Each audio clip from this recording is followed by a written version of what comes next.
Hey, all you heroes and ninjas out there, and welcome back to another exciting episode of Hell Yeah Gaming Reacts to Death Battle. I'll be your professional protagonist today, and with me, as always, on the classic battle reactions is my good ninja buddy. Sweet. And today, we have one of the most intensely, heavily contested death battles in their entire history. This one pissed off and continues to piss off so many people. Oh gosh, I cannot even begin to get into that. But you know, we'll talk about that at the end conclusion stuff. It is Gaara of the Sand versus Toph, the greatest earthbender who ever lived. Yeah.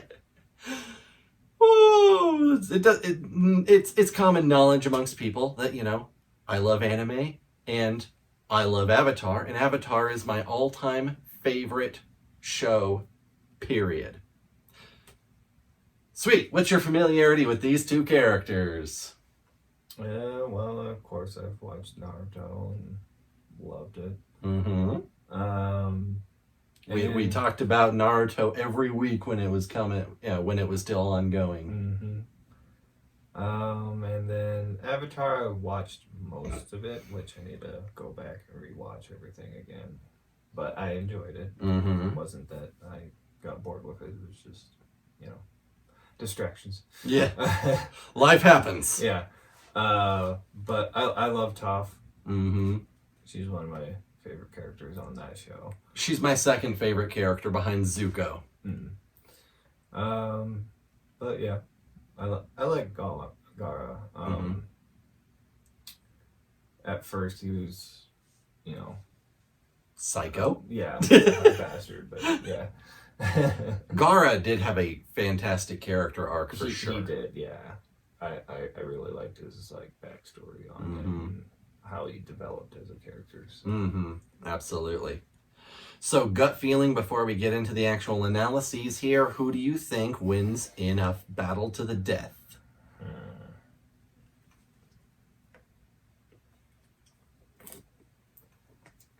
Yeah, I don't know, and like I don't remember enough about their abilities. But I want to say Gaara. You want to say Gaara? Yeah. All right. Okay, well, we will dive on in here, and after the analyses, we will check back in and see what you're thinking. All right. Go! Ah, yeah. Throughout Death Battle, we've seen all manner of weapons and abilities, but these two combatants command the very earth around them. Gaara of the Desert and Toph Beifong, the Blind Bandit. He's whizzing up. Hell yeah! And it's our job to analyze their weapons, armor, and skills to find out who would win a death battle. Gaara of the Desert is a short, skinny, pale stick of a kid, but he's also one of the deadliest shinobi in the world. He looks like a member of Green Day. The fourth Kazekage, leader of the village hidden in the sand. Born prematurely at the cost of his mother's life, Gaara was destined for a childhood of depression and loneliness from the get-go. Not even a minute old and already has a kill under his belt. Though, technically, he had a little help. Because, you see, as he was being born, his father was like, "Hey, you know what would be awesome? Using ninja magic to seal a horrible monster in my son's belly to turn him into an ultimate weapon." Father of the year, right? I mean, we've all been there. It's a normal thing in that show. Yeah. And Gaara became a Jinchuriki, human beings who have powerful tailed beasts trapped within them. Gaara's beast was Shukaku, a giant tanuki with power over sand. Bless you. Oh, I want a tanuki as a pet. They're so fluffy and adorable. You just want to hug. Holy shit, what is that? Giant monster. Shukaku loathed humanity, and at first, Gaara had difficulty controlling the monster's rage, accidentally hurting others. As such, he was shunned by his own people, forced to live a secluded life. Well, yeah, I mean, he's got a goddamn tummy monster. It's not like Pepto-Bismol solving that. His only option was to fight and care for only himself. Gaara became a ruthless killing machine. But it's not all bad. Which is sad. Because his brother and sister were cool. He can wield it as a weapon, using his mind to trap and crush his foes. Oh, and he can also use it to frickin' fly. How the hell does that work? He can mentally adjust the density of his sand, whether it needs to be lighter than air or stronger than steel. He can even use it to stop bombs powerful enough to wipe out an entire village. He can control any sand in his vicinity using his chakra, a spiritual energy shinobi access for superhuman abilities, such as walking up a tree. This guy is like the ultimate emo kid, but I'm not gonna give him too much crap because he can use existing sand to crush the ground around him for even more sand. So he's never without easy access Very to good ammo. strategy. Despite this, he still carries a gigantic gourd of sand on his back. It's huge. You'd think that'd be hard on his spine. Interestingly enough, its unique shape and size is a reference to how in Japanese folklore, tanukis were considered to be so well endowed they'd have to sling their testicles over their shoulders. Awesome. But the thing is, Gaara's gourd is not carrying any ordinary testicles. I mean sand. He used his own chakra into the gourd sand. This directly links it to Gaara, making it much That's easier for him not to appropriate He's so humor. skilled with it, he can even forge weapons from it, bury people underground, or send it into another person's bloodstream and control them like some sort of puppet. Talk about an itch you're not gonna scratch. Also, Gaara eventually battled... Also pretty sure that would just straight up kill people. Who happened to be a zombie at the time. His father used a magnetic release ability to control gold dust, much like Gaara does sand. Even though he can't do the zombie dad magnet thing, Gaara added gold dust to his gourd sand anyway, giving him more control over its weight. But wait, there's more. With her dying breath, Gaara's mother somehow imparted her own power into this sand. It became living sand, an extension of her will, determined to follow and protect Gaara. It will spring from the gourd to defend him from any danger, regardless of risk and without command. This absolute defensive technique is called the Absolute Defense. Pretty good name, really. Gaara's sand is so dense and fast, only so They don't all have to be winners. speed of sound can pass it. Gaara can also use everyday sand to create defenses such as his sand armor, which encases him in a shell to soften blows. Unlike his automatic absolute defense, the sand armor is self-created and requires a large amount of his chakra to maintain. Gaara's skill with sand is only limited by how much chakra he's got left in his system. After running low, he could tag out and give Shukaku a turn fighting, until a group of crazy people literally pulled the sand monster from his body for good. That must have hurt. It's gotta be like twice as bad as the night after Chipotle. He died. Oh, the same then. Shukaku was actually a blessing in disguise. I had Chipotle today, thank you very much. Gaara spent some time reevaluating his Love it. emotional roller coaster of a life. Inspired by Naruto Uzumaki, he began to truly understand compassion. His attitude He learned changed to as people began supporting him. believe it. He even commanded the Allied Shinobi forces No. during the Fourth Great Shinobi War. Yeah, it was bad. And, like his late father, Gaara also became... A zombie? Kazekage. Damn! Well, even non-zombie and missing Shukaku, Gaara still retained his powerful chakra and skill over sand. In their fight, Gaara was so powerful, his father mistook him for Shukaku itself, despite the sand monster being long gone. Gaara is stronger and smarter than ever, all thanks to his mother's love. I miss Mama Boomstick. Few can withstand the overwhelming power of this sand shinobi. Boomstick's got a lot of parental issues. Hey, you're uninvited to Thanksgiving. I never was. Exactly.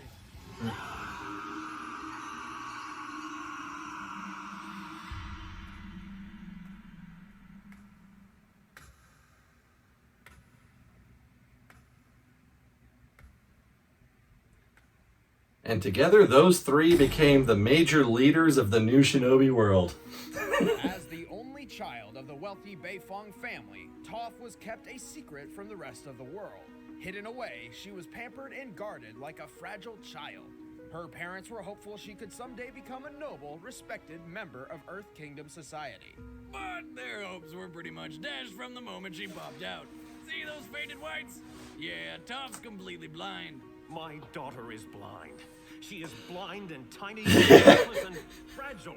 Still, fragile is the last word that I would want to use to describe this chick. Frustrated by Sure, her kick parents' your ass. modeling, Toph ran away from home at the age of 6 and ended up losing her way in a cave.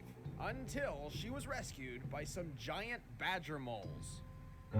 Yes, they are badgers. And they are moles. And they're Imagine one of those giant. things burrowing into your home. What kind of pest control do you even call for that? Oh wait, I know. Fire. Badger moles are blind, so they took a liking to her. Well, how the hell would they know?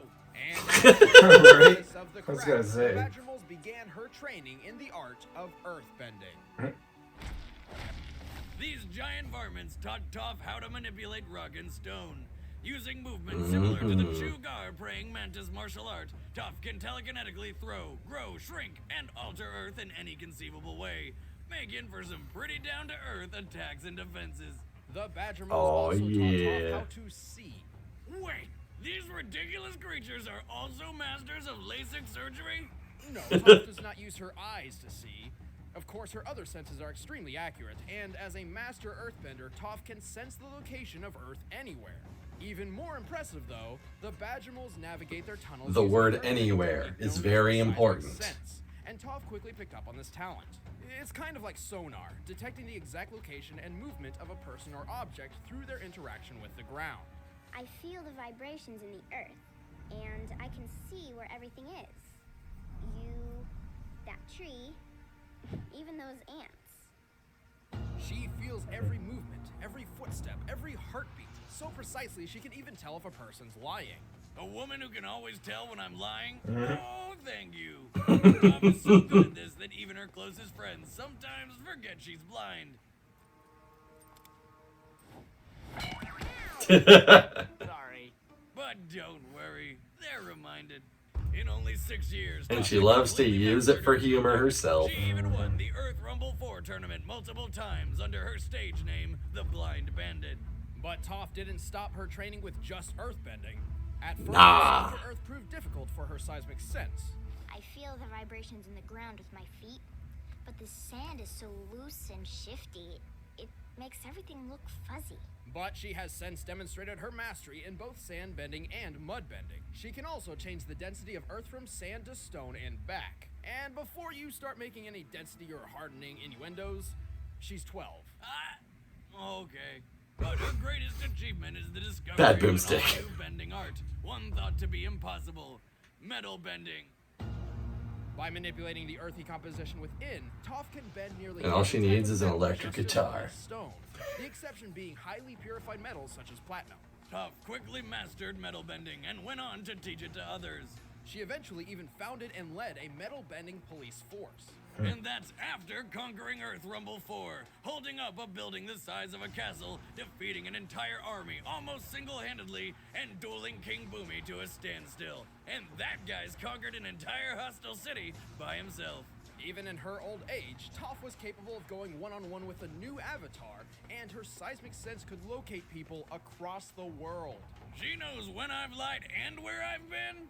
Women should not have these powers. I am the greatest. To be fair, I don't think anyone should have that power. No.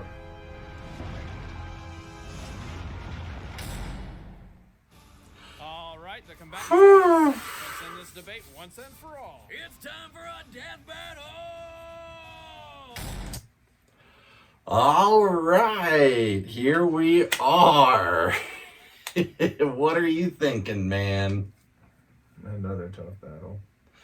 Yes, absolutely. A tough battle to be sure.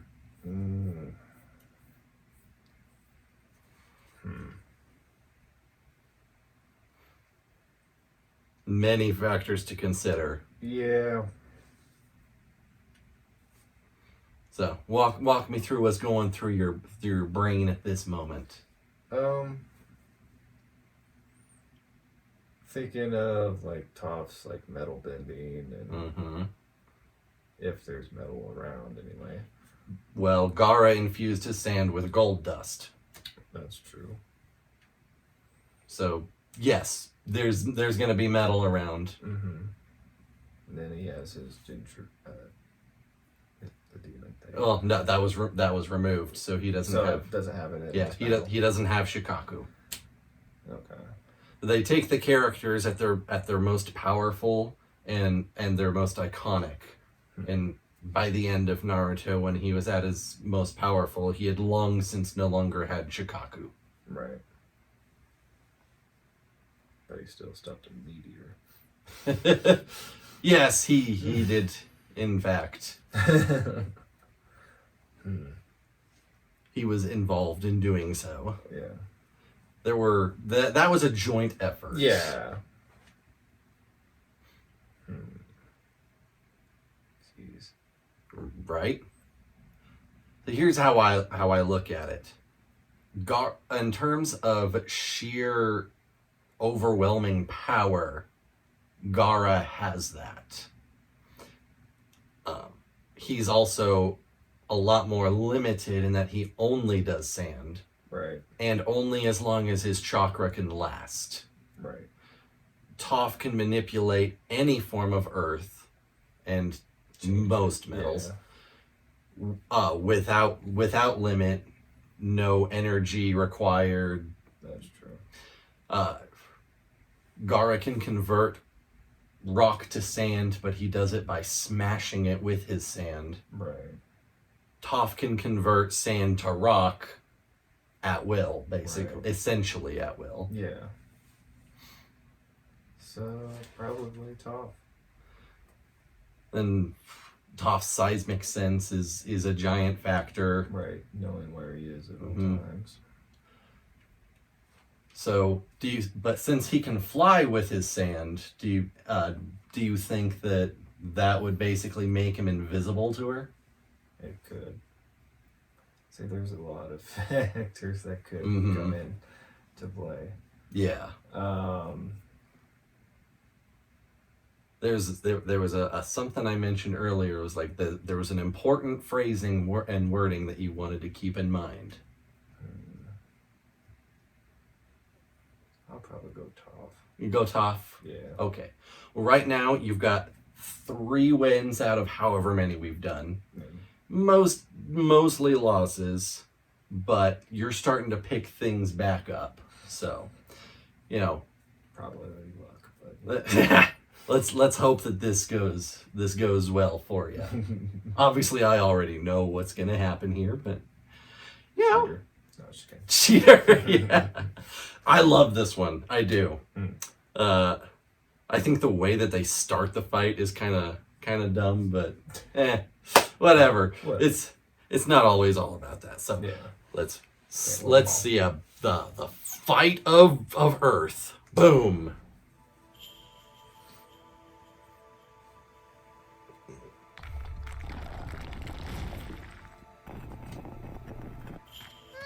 Talk about a rough ride. You do not belong here. This is sacred ground. Leave. Oh yeah, tough guy? Make me.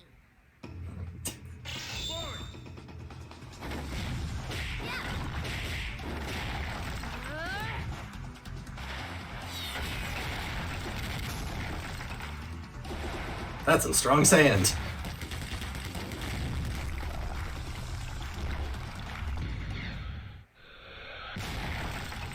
Interesting. Nice Shooting slow-mo. out stone as fluently as I control sand. By the way, I can tell you're using your sand to smash up the ground underneath us for more ammo. Pretty smart for a sand. Too bad I'm gonna kick your butt before you can use any of it. I can't underestimate her.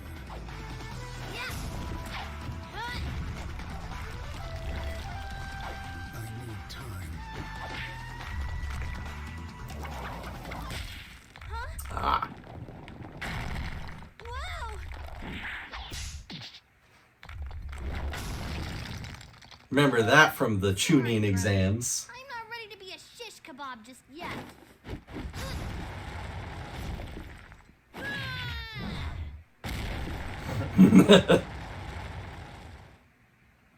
Come on! Are you really that scared of a little blind girl? I'm touched.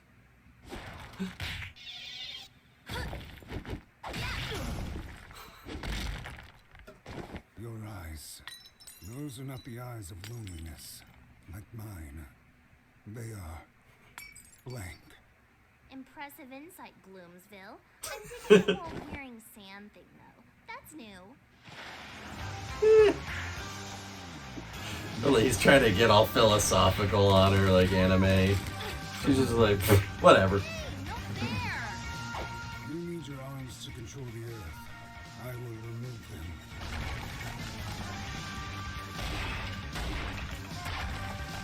Dream on, creep. It'll take a lot more sand than that to take me down. That's the plan. That's a lot. Oh, I think her eyes are wide. Yeah.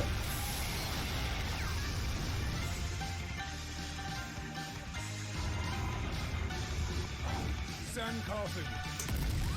Wrapped herself up in metal. Burial.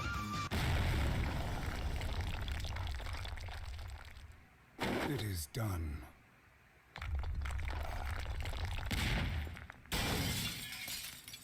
jeez, I almost felt that. That's impossible. You kidding? Pay attention, Sandy. I'm about to school you.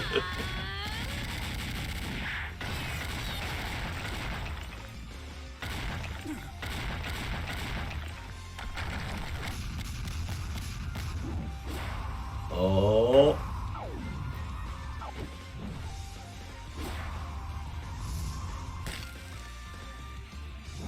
Dodge that. Gotcha.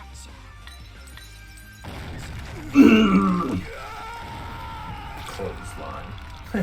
Splat. That's how it's done. Maybe wearing armor of sand Right. is not the best. Son of a shit weasel! Why did another anime character have to lose? Yeah, but here's why. Gaara's sand is monstrous, and its speed and power could easily obliterate most foes. But with Toph, it's another story. Really? She's friggin' blind, for God's sakes, and he can fly! Oh ho ho! In the official behind-the-scenes extras of the Avatar Book 2 DVD, we found this. Toph can feel the earth, even if it isn't connected to the ground. Toph is tough, but her real strength lies in her precision. She senses the earth With her earthbending anywhere. and seismic sense, she can see Gaara's Well, it's not attacks coming explicitly deep stated in the show itself. We do see it demonstrated While in Gaara's action. chakra-infused sand is controlled by his late mother, it's still sand. Just like in an earthbending duel, Toph was able to influence it long enough to misdirect or block attacks. Also remember, Gaara added his father's gold dust to the mix, giving Toph two different bending options just in case. Unlike platinum, gold contains traces of iron and copper, and can be metal bent. To top this off, Gaara keeps himself covered in his sand armor, so Toph could always sense where he was. And it's specifically stated that the sand armor uses up large amounts of Gaara's own chakra, not his mother's sand. So, when he ran low on chakra, it became difficult to maintain. Thus, Toph had no problem turning Gaara's greatest defense into his worst weakness. Gaara couldn't stand up to Toph.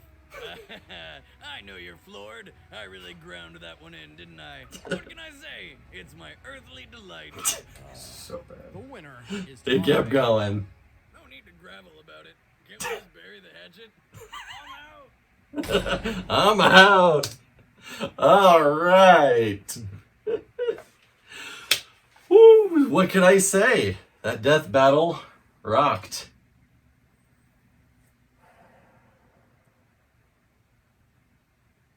I'm leaving. Just adding fuel to the fire. All right. What do you think of the conclusion? You got it right. You won this one. Chalk another win up. Woo! But how do you feel about the conclusion and explanation? It turned out as what I expect. Okay.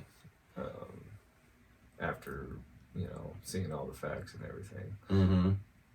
Even if, like, the whole not knowing that she could see him in the sky, too. Mm-hmm.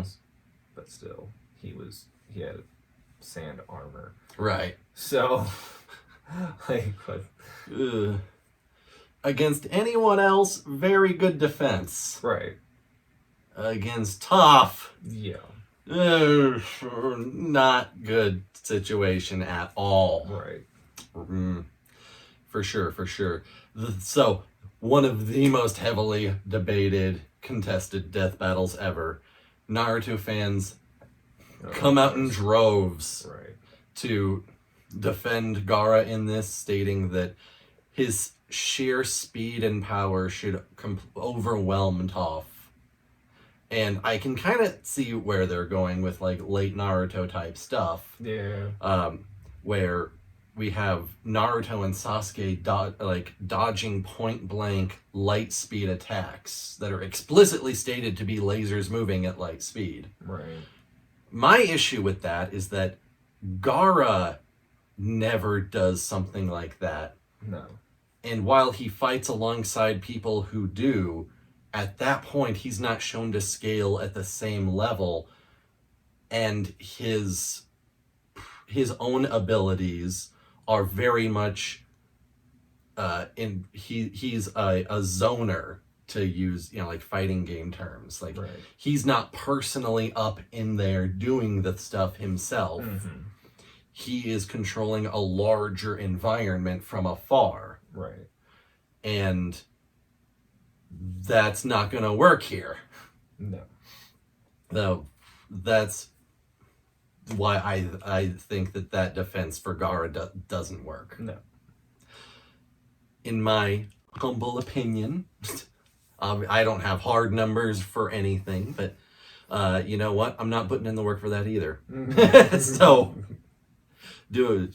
If you feel otherwise, then feel free to feel otherwise. That's your prerogative. But no, Gaara's a great character. I love him for sure. No, I do too. I love them both.